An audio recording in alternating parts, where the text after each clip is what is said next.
আমি কমিউনিস্ট পার্টির কর্মী, কমিউনিস্ট পার্টির সদস্য, আমি অবশ্যই কমিউনিস্ট পার্টিতে থাকবো। আমার পিঠে লাগাতে পারেন, তন্ময় ভট্টাচার্যের পিঠে বিশ্বাসঘাতকের স্ট্যাম্প লাগাতে পারবেন না। তন্ময় ভট্টাচার্যের পিঠে অসৎ কিংবা চোর স্ট্যাম্প লাগাতে পারবেন না। আমি 5 বছর একটা বিধানসভা কেন্দ্রের এমএলএ ছিলাম। বিধানসভা থেকে বিধায়ক হিসাবে যে টাকা আমি পেয়েছি, প্রতিদিনের ভাতা এবং ওয়েজ, একটা টাকা আমি নিজের জন্য ব্যয় করিনি, সব টাকা এলাকায় দিয়েছি। I can produce to any media, to anyone at any time. এই মুহূর্তে চাইলে আমি এই মুহূর্তে আপনার সামনে দেখিয়ে দিতে পারি। আমি খুব মেথডিক্যাল এই সব সাবজেক্টে।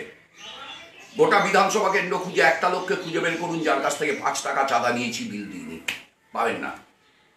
এত বছর ধরে আমি বড়নগর অঞ্চলে নেতৃত্ব দানকারী ভূমিকায় আছি, গোটা একটা লোককে খুঁজে বের করুন যার থেকে 5 টাকা চাঁদা নিয়ে, তাই আমি এসব কথা বলতে পারি।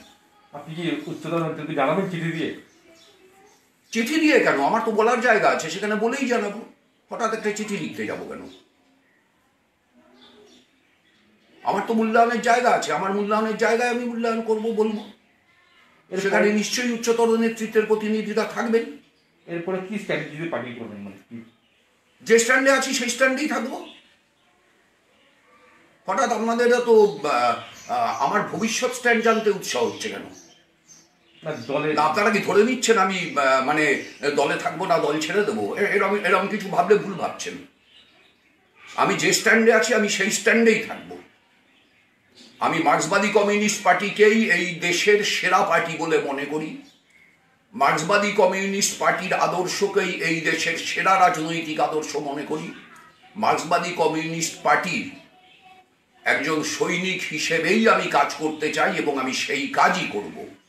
কিন্তু তার মানে এইটা নয় যে লেনিন 1920-21 সালে গণতান্ত্রিক কেন্দ্রিকতা বলে যে নীতি তৈরি করেছিলেন, সেই নীতি সেই যুগে যতটা সচল ছিল, এই যুগেও অক্ষরে অক্ষরে ততটাই সচল থাকা উচিত।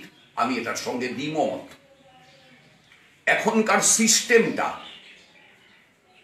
এখনকার সিস্টেমটাই হচ্ছে সবকিছু প্রকাশ্যে। আপনারাও তো আপনাদের চ্যানেলে অমুক রাজ্য কমিটির সদস্যকে উদ্ধৃত করে বলে 4টে কথা জানান। তার জন্য কোনো রাজ্য কমিটির সদস্য কোনোদিন শাস্তিপ্রাপ্ত হয়েছেন? রাজ্য সম্পাদক মণ্ডলীর সভার পরে আপনাদের চ্যানেলে রাজ্য সম্পাদক মণ্ডলীর সদস্যকে উদ্ধৃত করে অমুক কেন্দ্রে অমুক প্রার্থী হচ্ছেন, এই নির্বাচনেও আপনারা আপনাদের চ্যানেলে দেখিয়েছেন।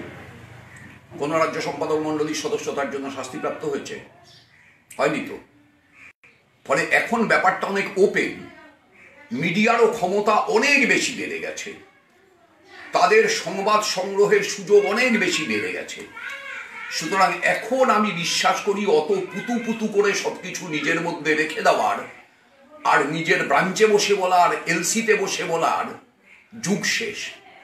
এখন কিছু কথা প্রকাশ্যে জনগণের সামনে দাঁড়িয়ে স্বীকার করতে হবে।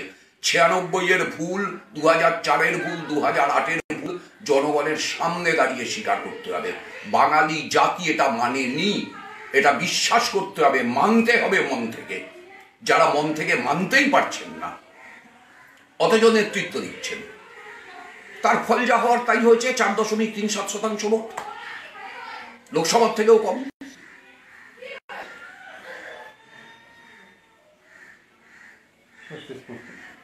এরপরেও কি তারা বলবেন যে জোট নিয়ে চিন্তাভাবনা, মানে পর্যায় নির্বাচন হবে বা কিছু?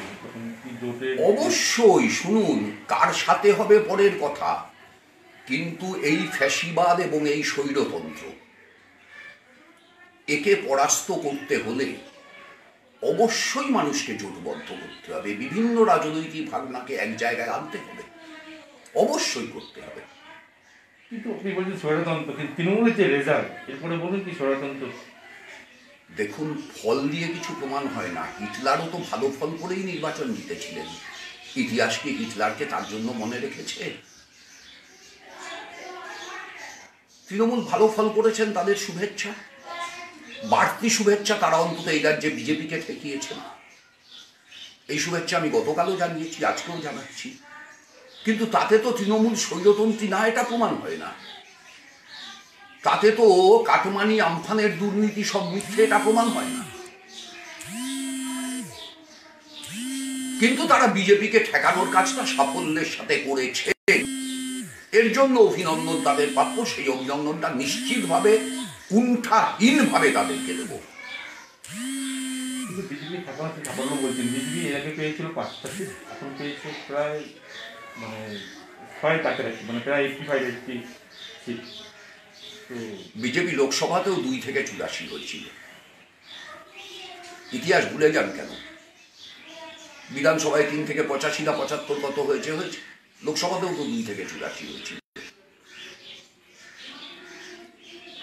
বিজেপি কি হলো ওটা আমার কাছে ব্যাপার না, আমার কাছে ব্যাপার হচ্ছে বামপন্থার কি হলো। বিজেপি কি হলো নিয়ে আমি অত উদ্বিগ্ন নই। বিজেপিকে ঠেকানো প্রয়োজন ছিল, মমতা ব্যানার্জির নেতৃত্বে তৃণমূল কংগ্রেস বিজেপিকে ঠেকাতে পেরেছে। এর জন্য তৃণমূল কংগ্রেসকে আমার শুভেচ্ছা, অভিনন্দন, দ্বিধাহীন কুণ্ঠাহীনভাবে অভিনন্দন। রাজনীতিতে বিশ্বাস করি, এই মুহূর্তে ভারতবর্ষের জনগণের প্রধান শত্রু বিজেপি, বিজেপিকে ঠেকানোটা প্রধান কাজ। সেই কাজটা তৃণমূল কংগ্রেসের নেতৃত্বে হয়েছে, তৃণমূল কংগ্রেসকে অভিনন্দন। আমাদের দ্বারা যদি এই কাজটা হতো আরো বেশি খুশি হতাম, কিন্তু আমাদের দ্বারা হয়নি, এটাও তো মানতে হবে।